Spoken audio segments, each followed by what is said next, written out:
certified, I just want to take a moment to talk about submitting an application for New York State certification. It is an online portal. It is a relatively simple process. You can do everything online. You can begin your application. You can upload all of your supporting documentation, and everything gets started through this portal, which is the New York State contracting system. Just a word on our requirements. You must be able to demonstrate ownership, operation, and control. Majority ownership, 51%, is just the start of what we look at. There's also operations and control, so we make sure that not only there's majority ownership by a woman or a member of the minority population that is eligible for certification, but we also look at who is involved in the day-to-day operations of this business to make sure that we are certifying a truly owned and managed and operated MWBE business.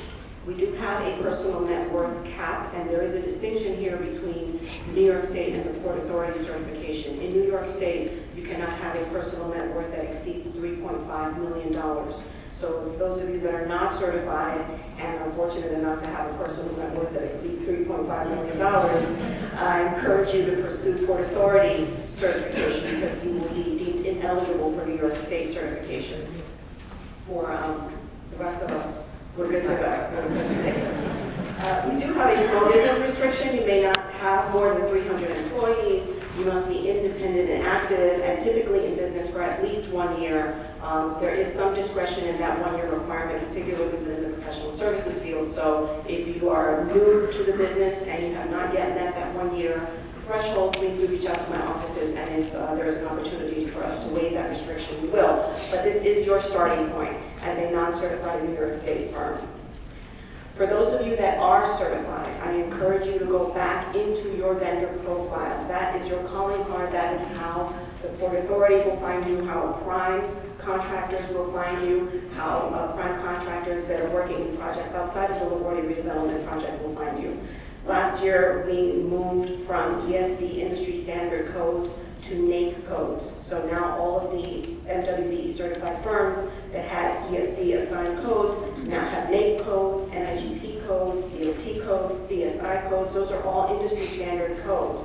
You should highly encourage for you to go into the system, make sure that you got the code that is most reflective of your efforts. And if you feel that for whatever reason you did not get a code that is reflective of your effort, please do reach out to us.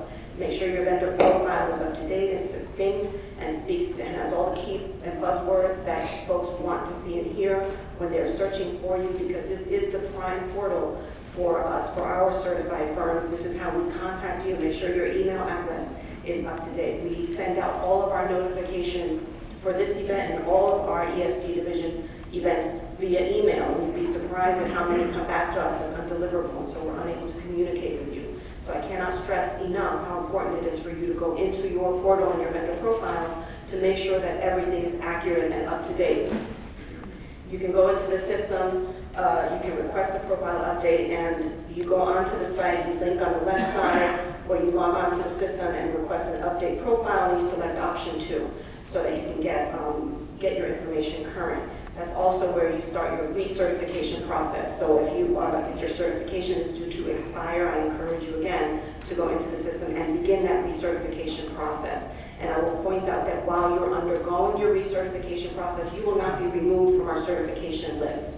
So if some time has passed and while you started the process and the date has come and gone, don't worry about it. We're going to keep you on the system as long as there is a recertification application pending with our offices. Engaging in New York State contracting. Again, the LaGuardia Redevelopment Project provides tremendous opportunity, but there's significant contracting opportunity going on throughout New York State. And these are the 2 key websites you need to know about. The New York State Contract Reporter is a publication for all New York State agencies and public authorities. State agencies are required to list all their public procurement opportunities in excess of $50,000. Open book. So if you go to this website, this is where you can find it. This screenshot was taken. There are 780 such opportunities in New York State, and there are mechanisms in that website for you to field, to segregate out some of the data sets. So if you're looking for projects in the capital region, there's an easy way for you to sort through all of our data. You can go by industry class if you're looking for specific types of projects.